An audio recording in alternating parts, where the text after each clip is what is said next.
اعلی حضرت مجدد دین و ملت شاہ امام احمد رضا خان فاضل بریلوی رحمۃ اللہ تعالیٰ علیہ، آپ جو ہیں شان الہی کے بھی محافظ، شان رسالت کے بھی محافظ، شان صحابہ اور اہل بیت کے بھی محافظ تھے۔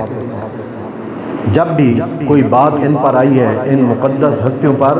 تو انہوں نے صرف ایک سوال کا چند لائنوں کے اندر جواب نہیں دیا، بلکہ سینکڑوں صفحات پر مشتمل آپ نے اس کا تسلی بخش جواب دیا ہے۔ انہی میں سے صرف ایک چیز آپ کے سامنے رکھنا چاہوں گا کہ رب تعالیٰ کی ذات کے بارے میں کسی نے بد مذہب نے لفظ بولا اور اپنی کتاب میں لکھا، آج بھی ان کی کتاب کے اندر موجود ہے کہ اللہ تعالیٰ کی ذات کے بارے میں کہا کہ نعوذ باللہ اللہ تعالیٰ جھوٹ بول سکتا ہے، بولتا نہیں ہے۔ یہ انہوں نے لفظ بولے، رب تعالیٰ کی طرف جھوٹ کی نسبت کی، کیونکہ رب تعالیٰ ہر نقص اور عیب سے پاک ہے۔ یہ ہم ہر وقت یہ تسبیحات بھی پڑھتے ہیں، سبحان ربی اللہ، سبحان اللہ، یہ پڑھتے ہیں، اس کا معنی ہی ہے کہ وہ ذات پاک ہے۔ تو کسی نے یہ لفظ بول دیا کہ اللہ تعالیٰ نعوذ باللہ جھوٹ بول سکتا ہے۔ جب اعلیٰ حضرت کو پتہ چلا، میرے امام کو پتہ چلا، تو آپ نے فرمایا کہ یہ رب تعالیٰ کی ذات کی طرف نسبت کرتے ہیں کہ وہ جھوٹ بول سکتا ہے۔ فرمایا تو آپ نے اس کا جواب جو دیا ہے فتاوی رضویہ کے اندر، وہ سارا کچھ موجود ہے، وہ سینکڑوں صفحات پر مشتمل ہے۔ صرف اس کا میں آپ کے سامنے خلاصہ کہ آپ جب بھی کلم آپ کا حرکت کے اندر آیا ہے، چند سطروں پر آپ نے چند لائنوں پر جواب نہیں دیا، سینکڑوں صفحات پر مشتمل وہ اس کا جواب ہوا کرتا تھا۔ تو اس کا بھی آپ نے جو جواب دیا فتاوی رضویہ کے اندر موجود ہے، اس کا صرف خلاصہ آپ کے سامنے عرض کر دوں۔ میرے امام نے فرمایا رب تعالیٰ کی طرف جھوٹ کی نسبت کرنے والے ذرا دیکھو کہ پیارے حبیب علیہ السلام نے جب لوگوں کو اسلام کی دعوت دینا شروع کر دی، لوگ دائرہ اسلام کے اندر کچھ داخل ہو رہے تھے، کچھ اعتراضات کر رہے تھے۔ ایک دفعہ یہودیوں کے بڑے بڑے راہبر، بڑے بڑے رہنما، حضرت عبداللہ بن سلام کا نام بھی انہی کے اندر آتا ہے کہ وہ جب اسلام قبول نہیں کیا تھا انہوں نے، وہ یہودیوں کے بڑے عالم تھے، تو وہ عیسائی مشرکین ان سب کے جو راہبر و رہنما تھے حضور کی بارگاہ میں آئے،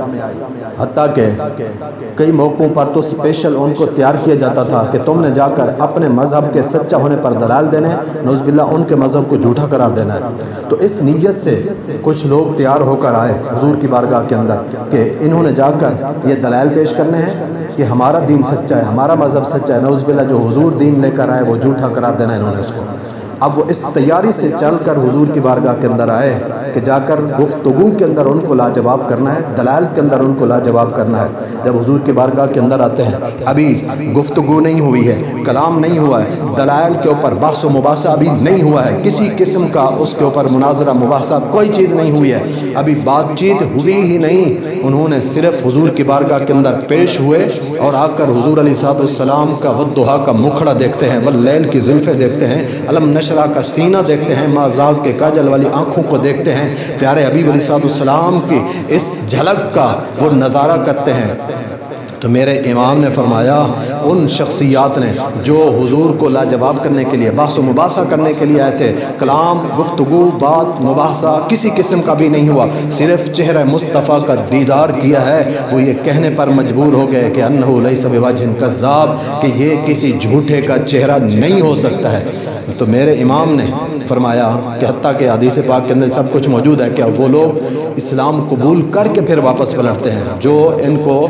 مباحثہ ان کے ساتھ کرنے کے لیے ایسے مناظرہ کرنے کے لیے آئے تھے، وہ دین قبول کر کے، مذہب اسلام قبول کر کے واپس پلٹے۔ تو میرے امام نے استدلال کیا، فرمایا کہ اللہ کی ذات پر جھوٹ کا لفظ بولنے والوں کہ رب تعالیٰ کی طرف جھوٹ کی نسبت کرنے والے، سن ذرا،